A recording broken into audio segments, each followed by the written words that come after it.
Gejala asabiyah seperti ini masih ada nggak sampai sekarang? Dan ini telah terjadi di masa dulu. Syekh Ahmad Sarkuti melawan itu, dan kita tahu bagaimana perjuangan beliau meluruskan agama ini. Karena jangan sampai orang menggunakan nasab untuk nasib, dan ini berbahaya. Kul yawm kul daqiqah kul lahzah makanuhu jannah. Habib sorgo kabeh. Habib sorgo kabeh. Untuk jaminan masuk surga, selama nasabnya itu benar, maka insya Allah dia tidak akan meninggal kecuali husnul khatimah. Semaksiat apapun, sesesat apapun, semaksiat apapun, sesesat apapun, sebagai praktek dari Al-Quranul Karim, firman Allah, wa yutahhirukum tathira. Dan itu sekaligus merupakan jawaban bagi kita semua. Tidak boleh ada asabiyah dengan menggunakan ayat-ayat agama. Tidak boleh ada asabiyah dengan menyitir dan memanipulasi teks agama.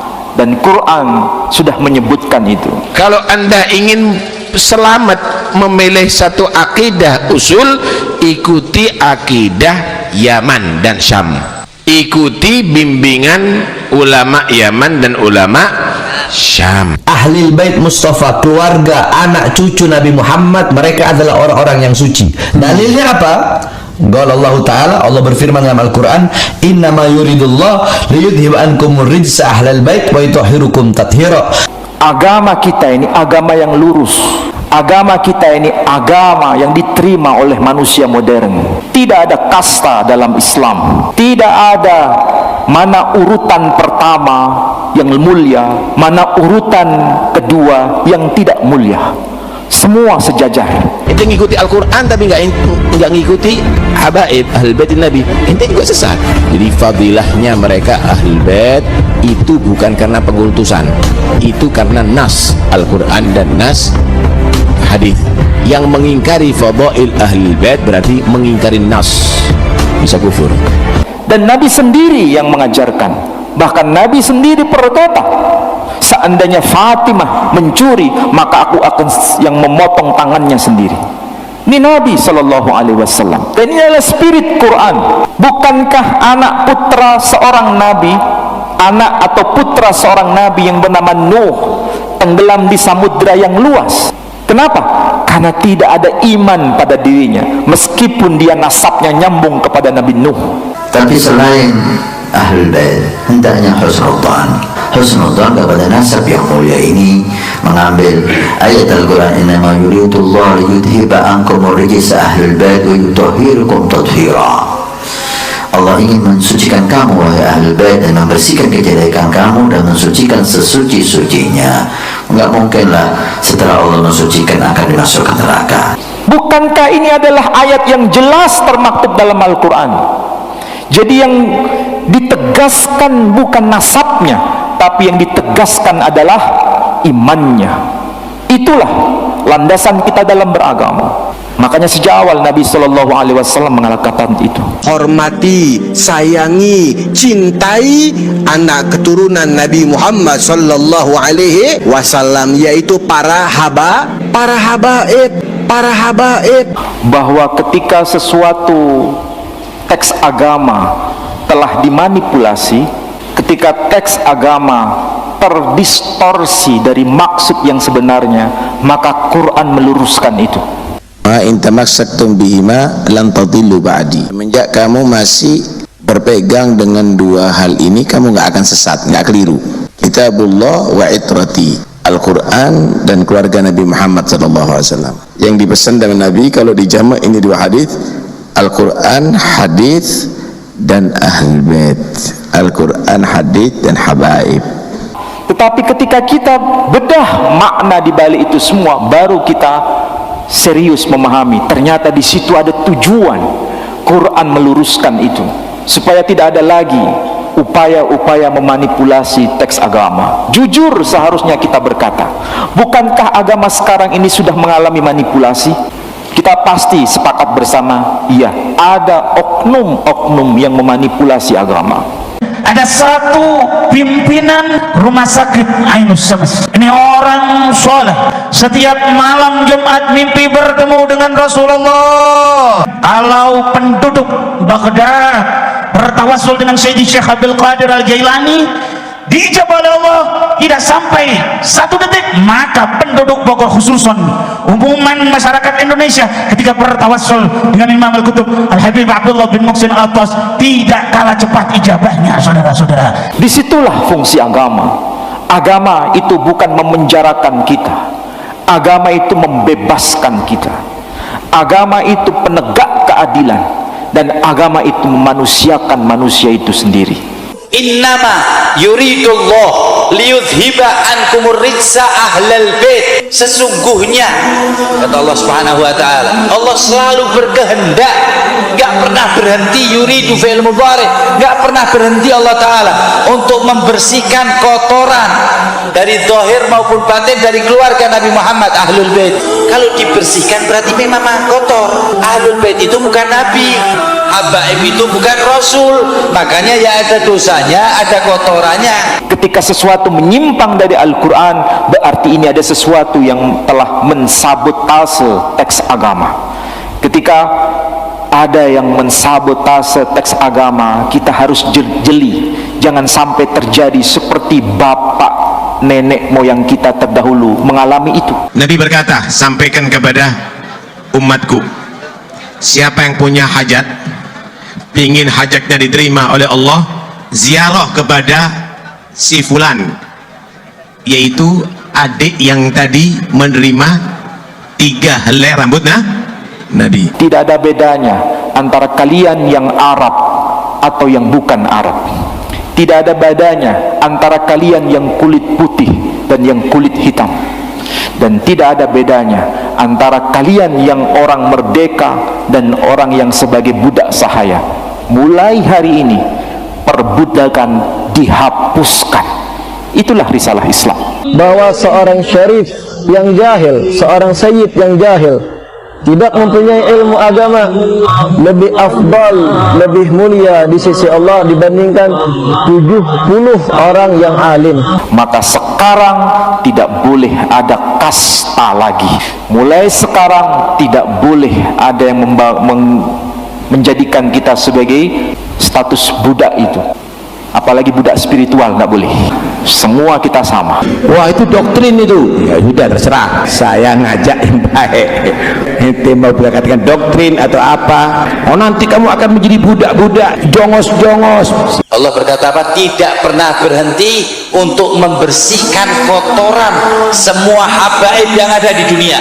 Semua habaib yang ada di dunia dibersihin. Di sini maksudnya husnul khatimah, akan bareng dengan jidnya nanti di akhirat. Lah terus kok ada lagi tambahan tathhiro. Untuk siapa itu? Untuk orang-orang yang mahabbah dengan ahlul bait, untuk orang-orang yang mencintai habaib, untuk orang-orang yang mencintai habaib. Assalamualaikum warahmatullahi wabarakatuh. Alhamdulillah kita bertemu lagi di channel ini. Semoga kita dalam lindungan Allah Subhanahu wa taala. Amin ya rabbal alamin. Langsung saja kita simak dulu penjelasan beliau. Kalau kita baca karya ulama klasik yang ditulis oleh Al-Imam Jalaluddin As-Suyuti, beliau menulis kitab yang namanya Al-Itqan fi Ulumil Quran. Beliau menjelaskan ada istilah-istilah yang sebenarnya berasal dari bahasa lain kemudian diarabkan dan sudah menjadi bagian dari bahasa Arab itu sendiri, yakni istilah kata Taurah. Bukankah itu istilah yang sering muncul di dalam Al-Quran?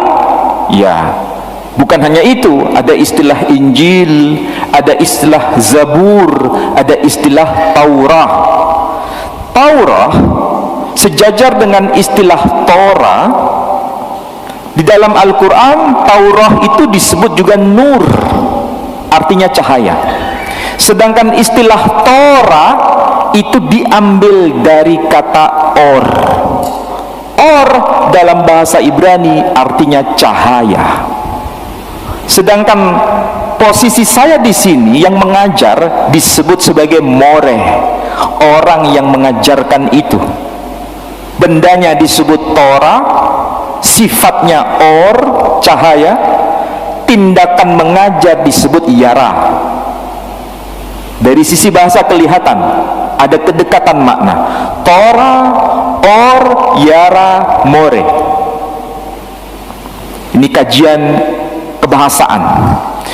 Dan memang betul kalau Tora berasal dari kata or, artinya cahaya, sedangkan di dalam Quran Taurah itu disebut nur, cahaya. Inilah gaya bahasa Ibrani sejajar dengan bahasa Arab itu sendiri. Nah, kalau di dalam Quran berkaitan dengan Ismail, ada ungkapan kata Ismail dan As-Sami', sedangkan dalam kitab Torah itu redaksinya berbunyi begini. Kalau Sefer Bereshit atau kitab Kejadian pasal 17 ayat 20, kalau ingin memahami secara cermat lebih baik dicatat. Kenapa dicatat? Karena nanti dikonfirmasi, ditanyakan, betul tidak bunyinya kayak begitu. Kadang-kadang kita ini sebagai mustami' menjadi pendengar percaya 100% pada orang yang bicara di depan, seakan-akan yang bicara itu nabi, maksum, tidak mungkin keliru. Padahal bisa jadi Anda dibohongi. Iya kan? Kita muslim tidak bisa percaya kepada siapapun kecuali dengan kritis, percaya dengan nalar yang kritis. Supaya apa? Tidak dibicarakan hal-hal yang berbau dusta. Bukankah kita diajarkan untuk menjauhi TBC? Apa itu TBC? Bid'ah, khurafat, tahayul. Sekarang TBC itu ada enggak? Hah? Oh banyak. Halu, mi'raj 70 kali sehari. Itu TBC bukan? Menurunkan hujan susu dari langit, TBC bukan? TBC. Bisa melarang malaikat bertanya kepada hambanya, TBC bukan? Ini harus dihilangkan. Kalau tidak, umat menjadi bodoh, umat tidak cerdas. Alhamdulillah, kita selalu berjuang di jalan tauhid ini. Jangan sampai kita dikibuli dengan ajaran-ajaran yang tidak mencerdaskan kita. Oke, sekarang kita kembali. Jangan sepaneng panjenengan ya. Nah, kalau di dalam kitab Kejadian atau Sefer Bereshit pasal 17 ayat 20 bisa dicatat. Disebutkan begini, wala Yishmael sema'tiha hinne berehti oto wahirbaiti oto wahifreiti oto bemeot meot snem ashar neshim yelet wenetahti legoy gadol. Kira-kira mirip nggak dengan bahasa Arab? Hah? Enggak. Oh, kurang cermat sampean. Coba perhatikan tuh.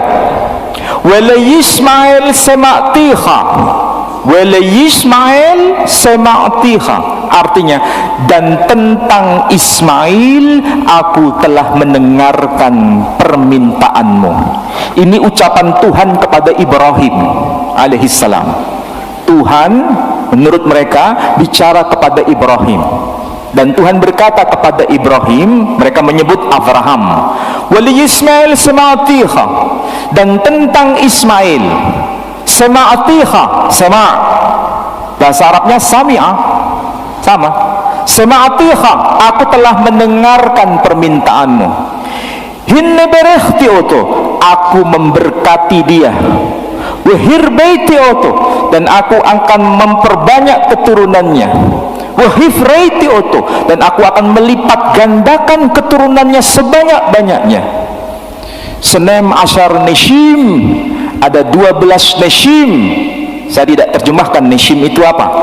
Ada 12 neshim yelet yang akan lahir dari sulbinya Ismail. Kemudian ditegaskan di situ, Legoy Gadol, dia akan menjadi bangsa yang besar. Itu bahasa Ibraninya.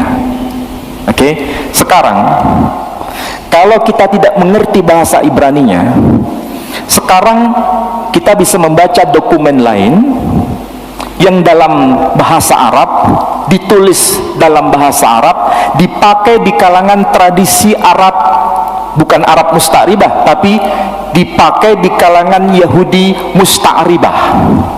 Apa itu Yahudi Musta'ribah? Orang Yahudi tapi berbahasa Arab. Orang Yahudi bertutur dalam bahasa Arab. Orang Yahudi yang menggunakan tradisi Arab, berperadaban Arab. Itu yang disebut Yahudi Musta'ribah. Sedangkan Bani Ismail, keturunan Ismail, disebut sebagai bangsa Arab Musta'ribah. Arab Musta'ribah. Jadi yang para masyayikh itu juga keturunan Bani Ismail. Misalnya Bawazir, ada orang yang bernama Ismail Bawazir, ada Thohir Bawazir. Tahu Thohir Bawazir siapa? Pak Thohir Bawazir siapa? Owner dari Pustaka Al-Kautsar Jakarta. Thohir Bawazir itu juga bagian dari Bani Ismail, dan masih banyak yang lain. Alhamdulillah di sini ada, saya lihat wajah-wajahnya. Ya, pokoknya kalau depannya ada ba, itu pasti berasal dari Arabia bagian selatan. Bawazir, Bajber, Baswedan, apa lagi? Basmeleh. Yang depannya ba, itu sebetulnya singkatan dari Bani. Ba itu singkatan dari Bani. Ba Wazir berarti Bani Wazir. Bajber Bani Jabar. Ba Swedan Bani Swedan. Itu kode sebetulnya. Ya, kalau disebut kode paham maksud saya. Jadi Bani Ismail itu besar. Makanya Bani Ismail dalam kitab yang saya bawa ini, itu dokumen yang paling awal, kitab Taurat diterjemahkan dalam bahasa Arab oleh seorang rabi yang namanya Rabbi Sa'adia Gaon. Rabbi Sa'adia Gaon itu lahir tahun 882 Masehi, meninggal tahun 942 Masehi. Atau hijriyahnya lahir tahun 269 Hijri, meninggal tahun 331 Hijri. Berarti ini masuk abad ketiga dan keempat, ya, abad ketiga akhir dan abad keempat awal. Kita tahu ini adalah masa gemilang era Islam. Masa gemilang era Islam. Imam Bukhari sudah eksis. Artinya apa? Ini merupakan bahasa bersama, bahasa Arab yang dipahami bersama, baik mereka yang disebut Arab Musta'ribah maupun Yahudi Musta'ribah. Mereka menggunakan bahasa yang sama, dipahami secara bersama. Ternyata teks Ibrani tadi diterjemahkan demikian. Mungkin saudara akan kaget ini karena menggunakan istilah kunci. Di sini disebutkan begini: wa fi Ismail qad sami'tuka, dan tentang Ismail sesungguhnya aku telah mendengarkan permintaanmu. Ha ana mubarikun fi wa ummihu wa ukthirhu jidda Ithna asara syarifan yalid wa aj'alu minhu ummah kabirah. Yang ngerti bahasa Arab mesti paham yang dimaksud. Artinya sama. Dan tentang Ismail aku telah mendengarkan permintaanmu. Aku akan memberkati dia, aku akan memperbanyak keturunannya, begitu banyaknya, sangat banyaknya. akan muncul isna asyara syarifan, ada 12 orang syarif. Kata kunci yang dipakai adalah kata syarif. Berarti syarif ini sudah menjadi kata kunci pada abad itu untuk mengenali siapa keturunan Ismail. Jadi ini bukan istilah sembarangan, ini sudah dikenal. Ini yang dimaksud dokumen eksternal. Bukankah kita ini mengenal istilah apa itu? Syarif dan Sayyid. Ada istilah itu. Ya, tapi istilah ini sudah dikenal semenjak masa awal. Dan itu tidak hanya merujuk pada satu kelompok, tapi merujuk pada semua keturunan Ismail. Disebut Syarifan.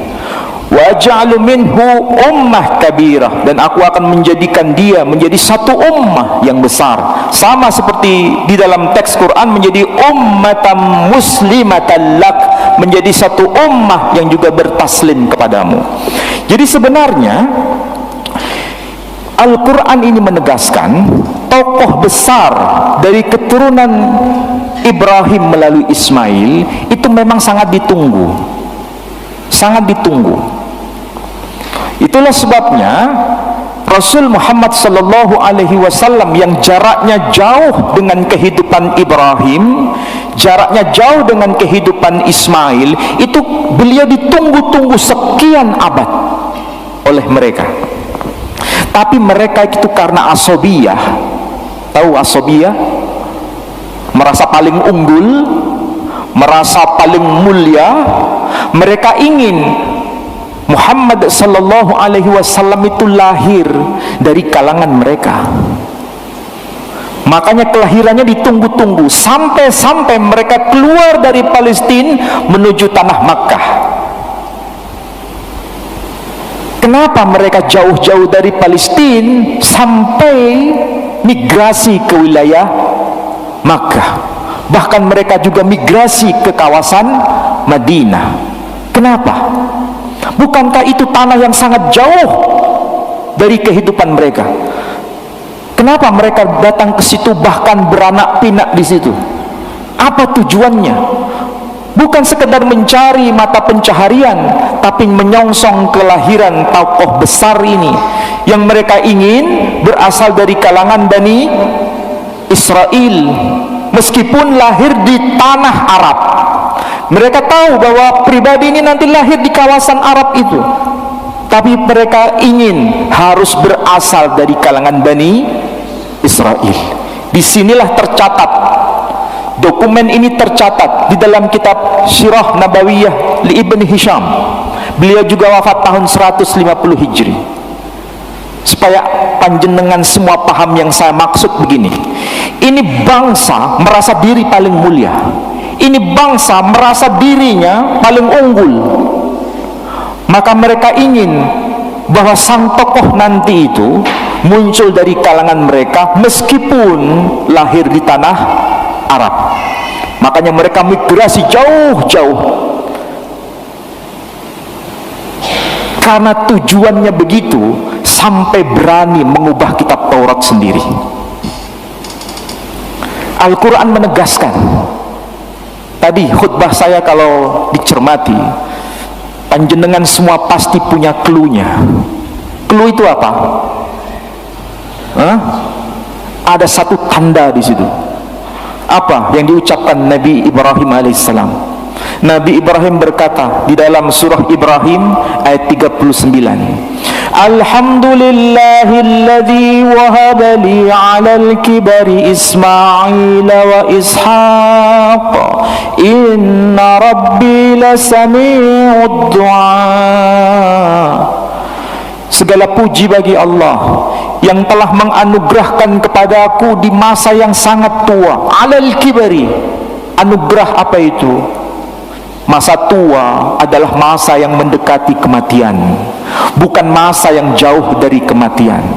Di masa yang sangat emergency itu, extraordinary itu, extraordinary yang saya maksud itu masa-masa yang sangat kritis dalam kehidupan seseorang, Allah baru menghadiahkan kepada Ibrahim keturunan.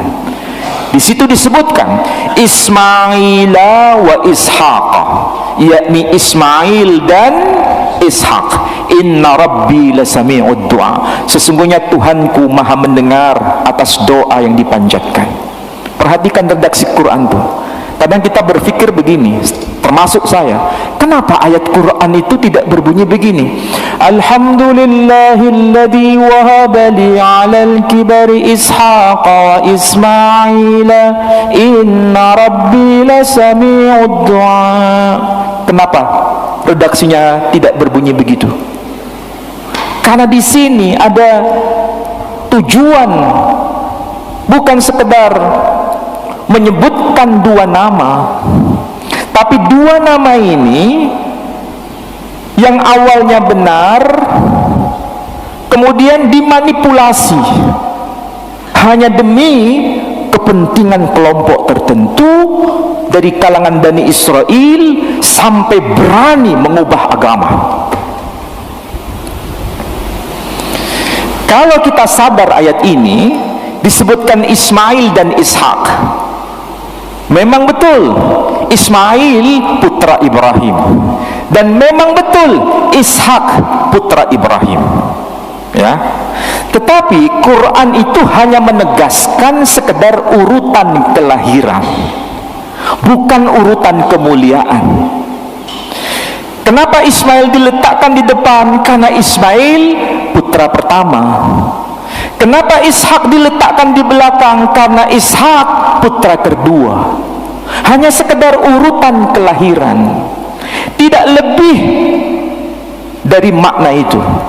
Ayat itu tidak mengandung makna ini urutan kemuliaan Ismail dibanding Ishak, bukan itu. Jangan sampai kita tersabotase dengan interpretasi yang menyimpang, seakan-akan di situ Ismail lebih mulia dibanding Ishak. Bukankah Allah sudah berkata bahwa la nufarriqu baina ahadim mir rusulih? Itu tegas ayat Quran, sehingga kita pasti punya pemahaman yang sama bahwa itu adalah ayat yang dimaksud sekedar urutan kelahiran, bukan urutan kemuliaan. Sementara ayat begini ada di dalam kitab Torah ini sudah mengalami apa? Proses manipulasi. Kenapa? Urutannya dibalik karena ada tujuan. Teksnya sampai hari ini dapat kita baca, tentu saja bukan dalam bahasa Indonesia, tapi dalam bahasa Ibrani. Dan teksnya berbunyi begini: Bnei Avraham Yitzhak wa Ismail. Bani Ibrahim Ishak wa Ismail. Artinya apa? Anak-anak Ibrahim ialah Ishak dan Ismail. Sedangkan Quran berkata Ismail wa Ishak. Kenapa di sini ada teks yang digeser di situ?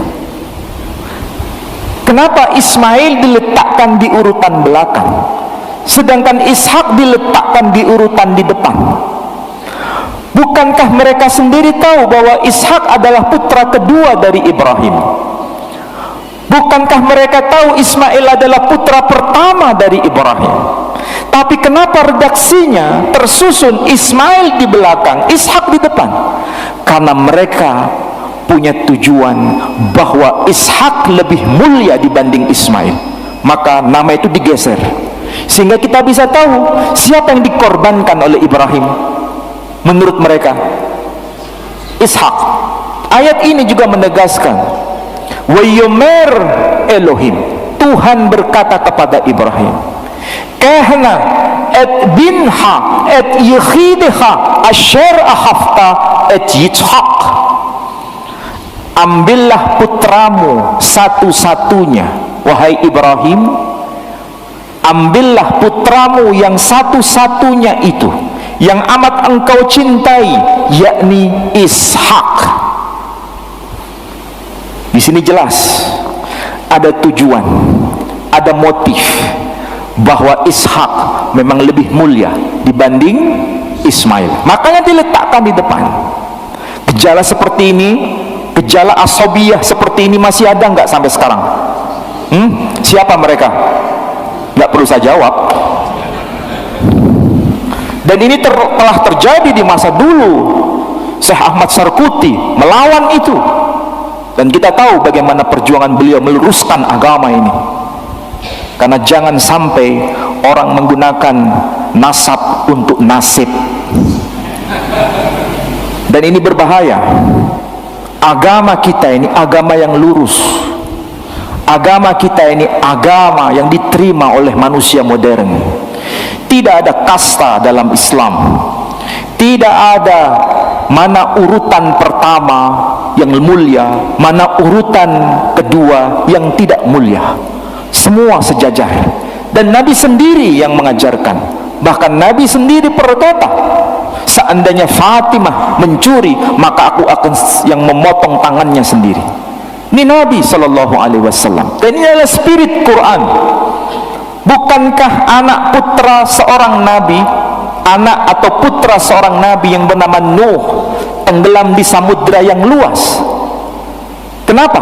Karena tidak ada iman pada dirinya, meskipun dia nasabnya nyambung kepada Nabi Nuh. Bukankah ini adalah ayat yang jelas termaktub dalam Al-Quran? Jadi yang ditegaskan bukan nasabnya, tapi yang ditegaskan adalah imannya. Itulah landasan kita dalam beragama. Makanya sejak awal Nabi SAW mengatakan itu.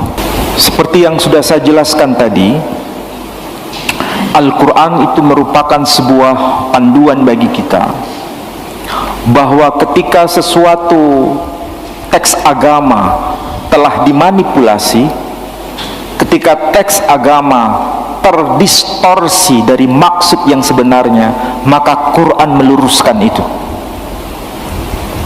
Teks yang sebelumnya tertulis Bnei Abraham, Yitzhak wa Ismail, anak-anak Ibrahim adalah Ishak dan Ismail, maka itu diulang dan dibetulkan, diulang dan dikoreksi, sehingga redaksinya seperti yang kita lihat dalam Al-Quran itu. Alhamdulillahilladzi wahabali alal kibari Ismaila wa Ishaqa.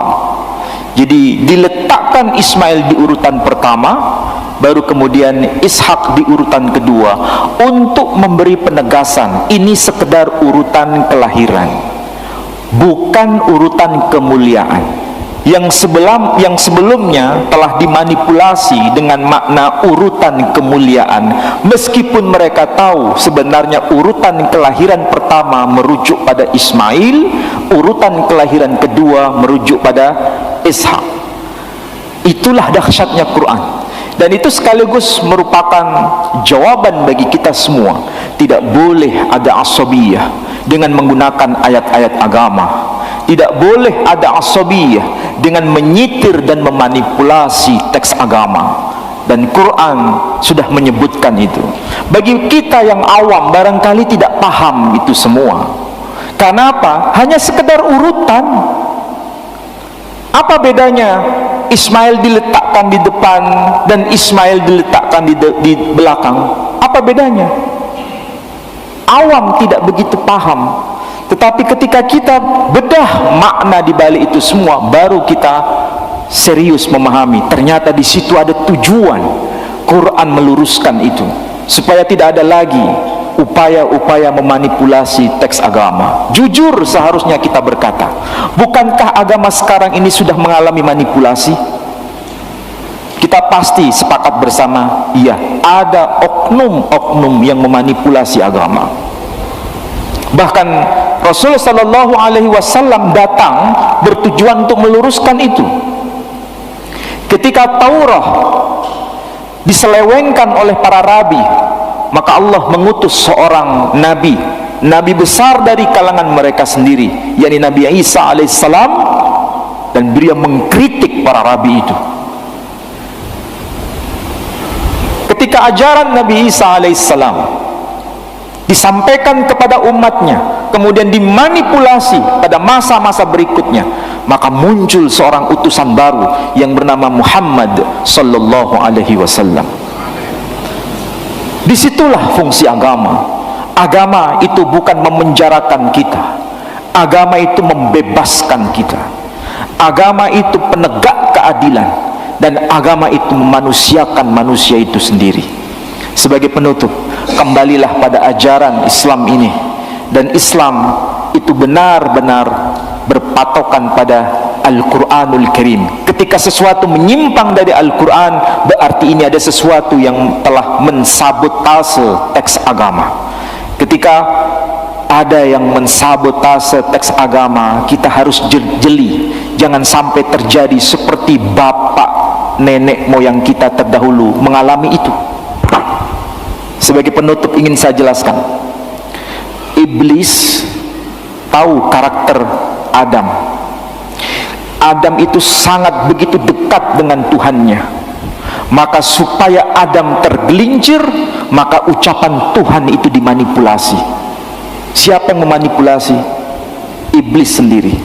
Sehingga yang didengar oleh Adam, kenapa dia sampai mengambil buah khuldi itu, sebetulnya itu ucapan Tuhan, tapi yang dipelintir, sehingga Adam tergelincir. Adam mengingat ucapan Tuhan, tetapi ada sesuatu, mana yang ori, mana yang KW, dia mengalami kebingungan. Disitulah sang penyabotase melakukan makarnya. Akhirnya sukses atau tidak? Sukses. Tapi Adam tahu dirinya adalah makhluk yang dhaif. Dia mau kembali kepada Tuhannya, dan itu adalah cerminan kita semua. Kita tahu kita telah tergelincir, tetapi kalau kita kembali, pasti Allah juga akan menerimanya. Tetapi celaka bagi dia yang telah mensabotase firman Allah, dipelintir untuk kepentingan pribadi, dan ada kesombongan di situ, dan dia tidak bertaubat kepada Allah Subhanahu wa taala. Allah memaafkan dia atau tidak? Tidak. Dan dia tidak mau bertaubat kepada Tuhannya. Sekarang pilihan ada di tangan kita. Kita mau mengikuti orang yang mensabotase firman Allah itu, ataukah kita mau mengikuti Adam alaihissalam? Semoga kita semua menjadi pengikut Adam yang mau mengakui kelemahan kita, mau bertaubat di hadapannya, supaya kita kembali ke jalan Siratal Mustaqim. Mudah-mudahan kita menjadi hamba-hamba yang masuk kategori hamba yang bertauhid, dan pulang kepada Allah dengan membawa tauhid ini ila akhir ajal kita. Di dalam surah As-Saff, surah 61, Al-Quran surah As-Saff, surah ke-61, ayat yang ke-6. Ayatnya panjang, tapi saya ambil cluenya saja, redaksi yang bagian akhir. Nabi Isa berkata kepada Bani Israel, Nabi Isa sendiri dari kalangan Bani Israel bicara kepada Bani Israel. Beliau berkata, wa mubasysyiran bi rasuli ya'ti min ba'di ismuhu Ahmad. Dan aku akan memberikan kabar gembira kepada kalian semua, wahai Bani Israel, akan munculnya seorang rasul setelahku yang bernama Ahmad. Jarak kehidupan antara Nabi Isa alaihissalam dengan Nabi kita Muhammad sallallahu alaihi wasallam itu jaraknya 500 tahun. Jaraknya itu 500 tahun. Nabi Isa itu makanya ada tahun Masehi, itu dihitung mulai itu. Sedangkan Nabi kita lahir tahun 571 Masehi. Nama beliau yakni Ahmad Muhammad sudah tercantum 500 tahun sebelumnya. Ini beda dengan nama Ubaidillah yang tidak tercantum 500 tahun sebelumnya. Ini akurat data Quran itu. Nama beliau tercantum itu, disampaikan kepada Bani Israel. pada surah Ali Imran, surah yang ketiga, fa insyaallah ayat 81. Di situ disebutkan wa idz akhadallahu mitsaqan nabiyyin, dan ingatlah tatkala Allah telah mengikat satu perjanjian agung bersama para nabi. Itu ayatnya panjang sekali. Jadi Allah subhanahu wa ta'ala sudah bicara kepada para nabi. An-nabiyyin itu bukan satu nabi. An-nabiyyin bukan dua nabi, tapi an-nabiyyin banyak nabi. Berapa jumlah para nabi di dalam kitab-kitab hadis? Disebutkan 124.000 nabi. Jumlah totalnya. Itu bukan jumlah yang sedikit. 124.000 nabi. Di dalam Quran hanya disebutkan sampel. Antara nabi dan rasul teridentifikasi hanya 25. Itu sampel saja. Kalau seandainya semua para nabi disampaikan di dalam Al-Quran, kira-kira tebalnya Al-Quran berapa itu jumlah halamannya? Hanya sampel saja. Tapi cukup dengan bahasa sederhana, redaksi sederhana, dengan ungkapan yang sangat tegas. Walikulli qaumin had, setiap ummah diutus sang penyeru, setiap ummah. Dan para nabi yang berasal dari ummah yang bermacam-macam, dari bangsa-bangsa yang bermacam-macam, dari suku bangsa yang bermacam-macam, mereka bicara dalam bahasa mereka masing-masing. Walikulli qaumin had, bahasa yang dipakai bilisani qaumih, sesuai dengan bahasa kaumnya. Tegas di situ. Rasul sallallahu alaihi wasallam sudah tertulis namanya. Dan apakah sampai sekarang masih kita jumpai nama itu? Ada, masih ada. Hikku mamtakim wa khullu Muhammadim Zaidadi wa Zaira'i banat Yerusalem. Hikku mamtakim, apa yang pada lisannya begitu indah. Wa khullu, dan keseluruhannya. Siapakah dia? Muhammadim. Siapa itu? Zaidadi, dialah pemimpinku. Wa Zaira'i, dialah kekasihku, dialah pemimpinku.